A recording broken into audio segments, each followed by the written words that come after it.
Welcome to Wonderspace. It's great to have you on board. My name is Steve Cole, and over the past 74 episodes, I have been asking the same 6 questions to amazing people from around the world.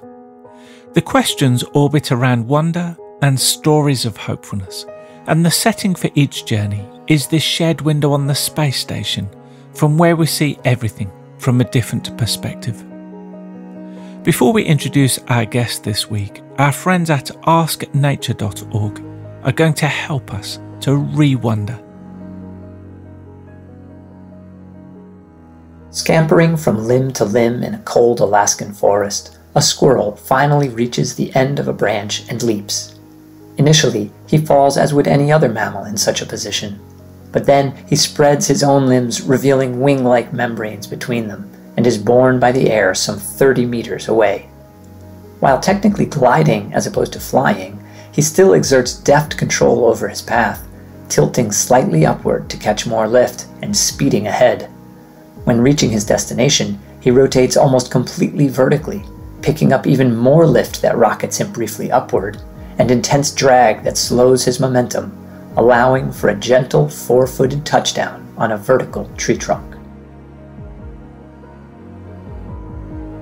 Our orbit this week will take us from West Africa to the Alps, and to experience these views with us in this ultimate window seat, we welcome Ben Rawlence. Ben is a journalist and activist and has written for the New York Times and The Guardian.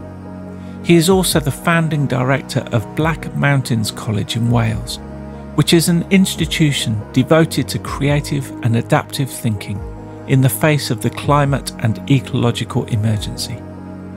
His latest book, The Treeline, has been described as a spellbinding blend of nature, travel and science writing, and is a book I highly recommend.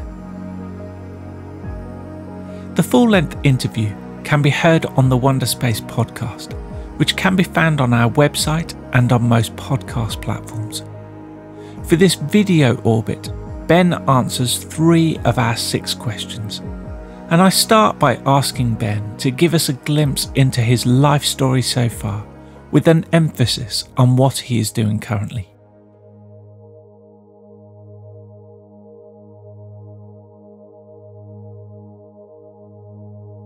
So the way we make sense of our own life, I think, is a bit like the app Storify, where it's the significant moments and you sort of make sense of the journey at the end, perhaps sometimes, or you sort of edit the story as you go along. But from where I'm standing now, it does seem as though there was a thread.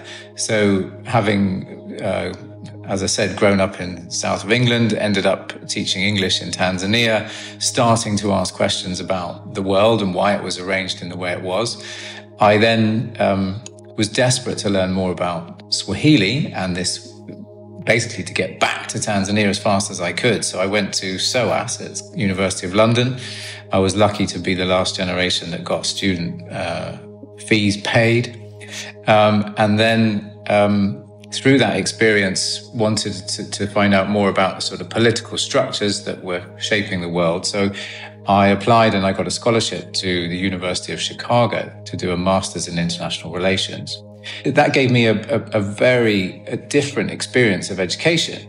And then through my life, got involved in social science research, interdisciplinary research, sort of inspired by that in Chicago. And I ended up working at the UN for a think tank looking at interdisciplinary global security. So redefining what we mean by security, not nuclear weapons and balance of power politics, but this emerging field that in the late 90s was called human security. So that was about food and water and environment. And then, of course, 9/11 happened and it was all about terrorism. So I, of course, was very motivated to try and undo that logic and make the case that this was a distraction. And I joined the Lib Dems back in the UK. I wrote speeches for Charles Kennedy and Ming Campbell and led the campaign against the Iraq War in 2003. But got very burned out as a 20-something staffer in the UK Parliament and went back to Africa and got involved in political campaigns there with friends who I'd been at the University of Dar es Salaam with, working for the opposition party in Tanzania. And human rights and kind of democratic reform there was all about livelihoods and our access to land and water and our environment, and actually the same kind of human security issues. Of course, all my friends ended up in jail, but I didn't, because I was a white foreigner. And I ended up then campaigning to get them out, and that led into a job for Human Rights Watch, and 10 years working in the Horn of Africa on all sorts of emerging political and human rights problems, mostly driven by climate change, famine and war in Somalia, deforestation in Congo. And that led me to my first book, Radio Congo, which was a journey amongst the resource wars of East Congo to see how people were surviving in the middle of that war. And then on to a second one, looking at City of Thorns, which is the largest refugee camp in the world, or was then and is soon to be again because of the current famine. And both of those books were looking at how people are surviving in extreme circumstances where their habitat has been destroyed.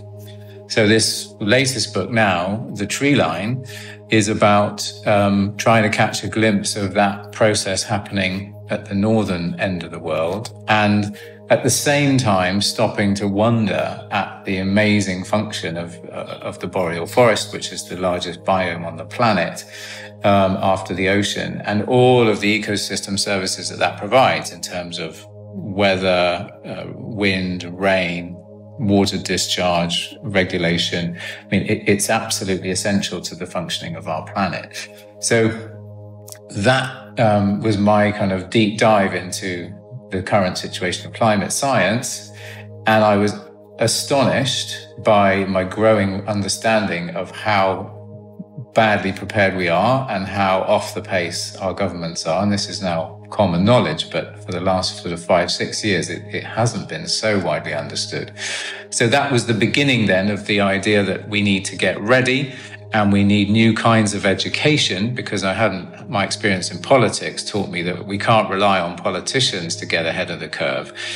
We've got to actually train new leaders who are new kinds of humans, who can have a new kind of relationship with nature, and who can really drive and engineer systems change at speed and scale. So my current job is trying to found a university of the national park, Brecon Beacons National Park, called Black Mountains College, really putting into practice what a core curriculum would look like for the 21st century for young people. And I'm pleased to say we started teaching last year, and we're looking now to launch a degree program in the next year or two, which we just got validated last week. So join us in the Brecon Beacons to pursue new kinds of being in the world.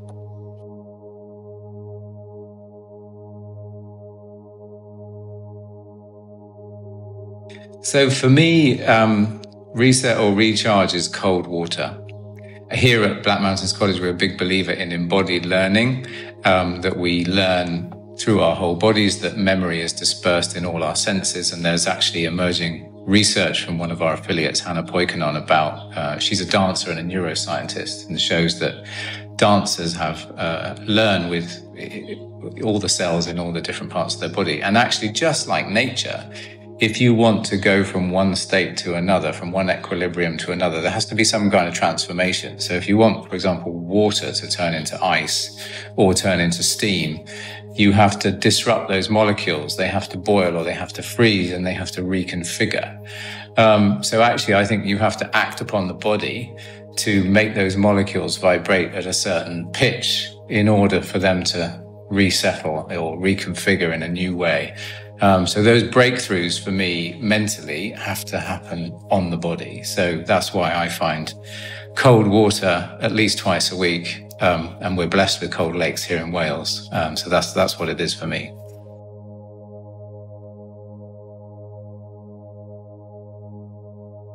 For me, the wonder of the natural world that excites me the most is the interconnectedness. And I am continually being blown away. So in the boreal forest, you have, of course, the wood wide web, this connectedness, this dialogue between the trees and sharing of nutrients and information. But then there's another layer, because as I came to study mycelial networks in the boreal forest, I realized actually there's a question here, and it's in the Alaska chapter of my book. Are the fungi below the soil actually farmers of carbon and nutrients? And they're actually controlling which trees grow and which shrubs take over. So, for example, in the tundra, you've got this unexplained situation where in some places white spruce is zooming up, and in other places it's the willow and the white spruce isn't. And is that because actually there is a little fungal farmer below the soil saying, I need these nutrients and I need this tree? So there are architects potentially who are actually much more intelligent and controlling things. And then there's a third layer, which we'll look at in the Canada chapter, which is this connection between the forest and the sea, that the decomposing leaves in the forest provide iron in the form of humic acid. So they leach out of the decomposing leaves into the water table. That's carried down the rivers into the ocean, where iron doesn't naturally occur in the ocean, but the phytoplankton need it as a catalyst for photosynthesis. So there are two ways in which iron gets into the ocean. One is silicon and sand blown off deserts. But the other, much underappreciated and only just beginning to be realized, is the humic acid that holds the iron that comes down the rivers, which is why you have big blooms of life in estuaries, and why, in fact, the beluga that I was looking at in the Churchill River in northern Canada, why they come to calve in the estuary is because that's where the bloom of the capelin are, and the capelin eat the zooplankton, and the zooplankton eat the phytoplankton, and so on. So this whole ecosystem in the Arctic actually is linked to the deciduous trees. So it's that connectedness that I find incredible. And we're only just, we're at the beginning of a renaissance in our understanding of this stuff, just at the time when we need it the most.